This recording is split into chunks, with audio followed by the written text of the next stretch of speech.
Don't look at who is saying it, but look at what is being said.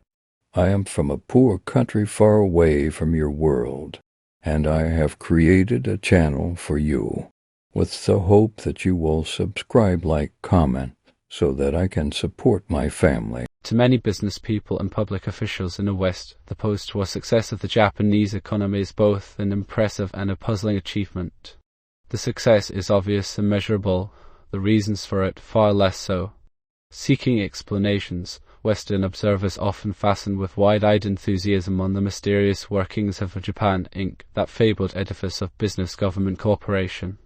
To it they ascribe a continuous application of single-minded energy. From it they expect a continual flow of industrial miracles. In this article, Peter Drucker, long recognized as an authority on Japanese business, takes pointed issue with this familiar myth.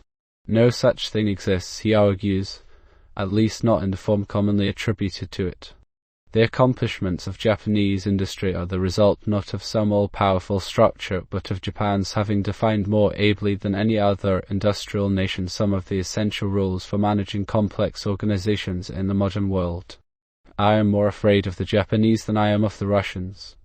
To be sure, the Russians are out to conquer the world, but their unity is imposed from the top and is unlikely to survive a challenge. The Japanese too are out to conquer us, but their unity comes from within. They act as one superconglomerate, a conglomerate Westerners often call Japan.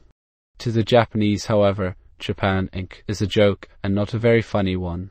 They see only cracks and not, as the foreigner does, a monolith. What they experience in their daily lives are tensions, pressures, conflicts, and not unity. They see intense, if not cutthroat, competition both among the major banks and among the major industrial groups.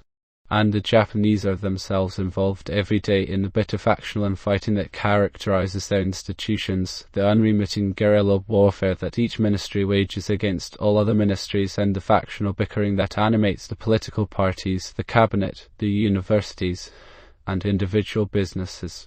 Perhaps most important, where the foreigner sees close cooperation between government and business, the Japanese often see only government attempts to meddle and dictate. We pull at the same rope, the chief executive officer of one big company remarked.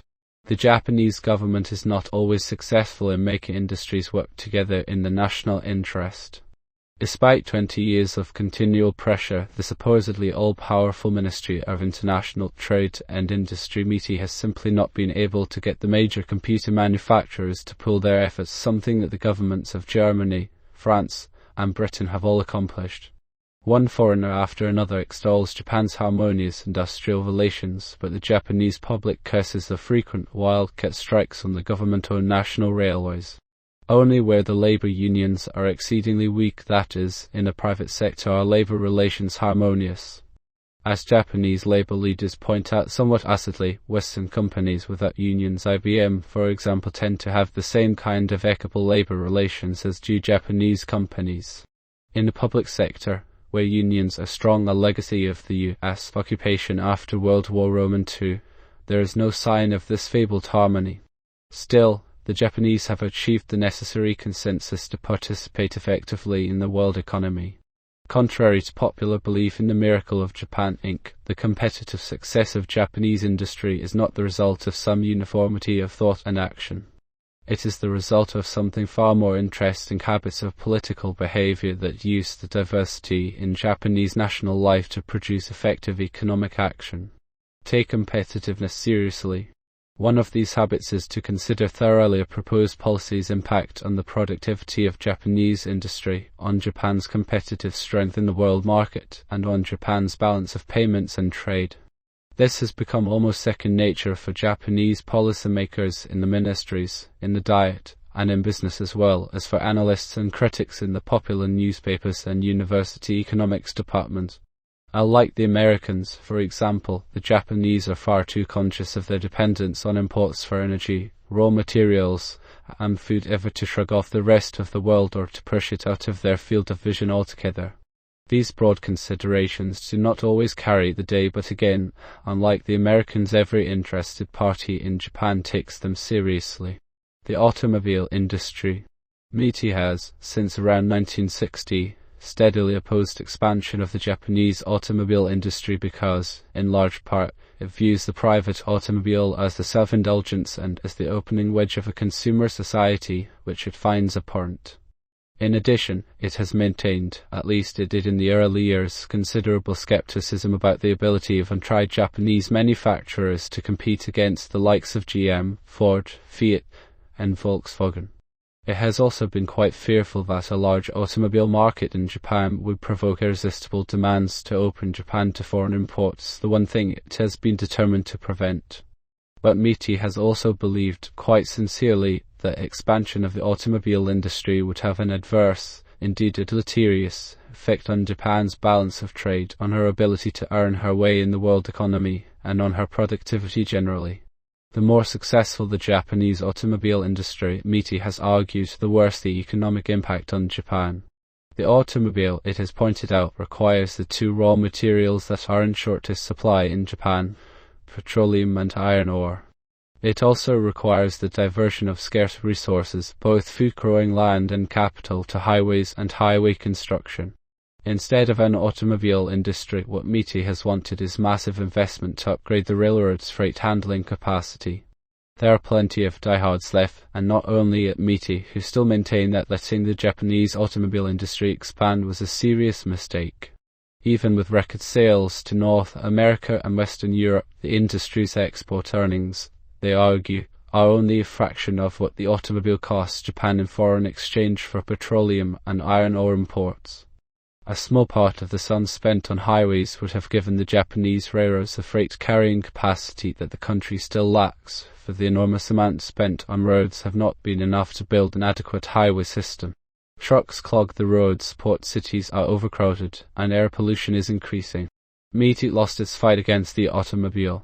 It was defeated in part by the automobile industry, which forged ahead despite Miti's disapproval, and in part by the infatuation of Nabe-san, the Japanese man in the street, with the motor car despite its high costs, despite the lack of places to park, and despite the traffic jams about which no one complains louder than Nabe-san sitting in the driver's seat.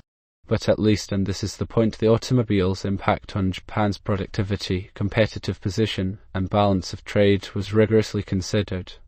Even the automobile company executives who fought Miti the hardest admit openly that it was the ministry's duty to make sure that these considerations were taken seriously, no matter how eager they might have been to proceed with production or how devoted Nabe-san might have been to his automobile. Put national interests first. Estimating the impact of various policy alternatives on Japan's competitive position in the world economy is only one of the habits of behavior expected of Japanese leaders. They are also expected to start out with the question of what is good for the country, rather than the question of what is good for us, our institution, our members, and our constituents. The basis of leadership. In no other country are interest groups as well organized as in Japan, with its endless array of economic federations, industry associations, professional societies, trade groups, special interest clubs, and guilds. Each of these groups lobbies brazenly, openly using its voting power and money to advance its own selfish ends in ways that would make a Tammany boss blush. Yet if it wants to be listened to and to have influence in the policy-making process, every group must start out in its deliberations by considering the national interest, not its own concerns. No group is expected to be completely unselfish or to advocate policies that might cost it money, power, or votes. Japan's Confucian tradition distrusts self-sacrifice as unnatural. Each group is, however, expected to fit its self-interest into a framework of national needs, national goals, national aspirations, and national values. Sometimes this expectation produces blatant hypocrisy, as when Japanese physicians claim that the only thought behind their successful demand for near-total exemption from taxes is concern for the nation's health. Still, the physicians pay at least lip service to the rule that demands that the question what is the national interest be asked first.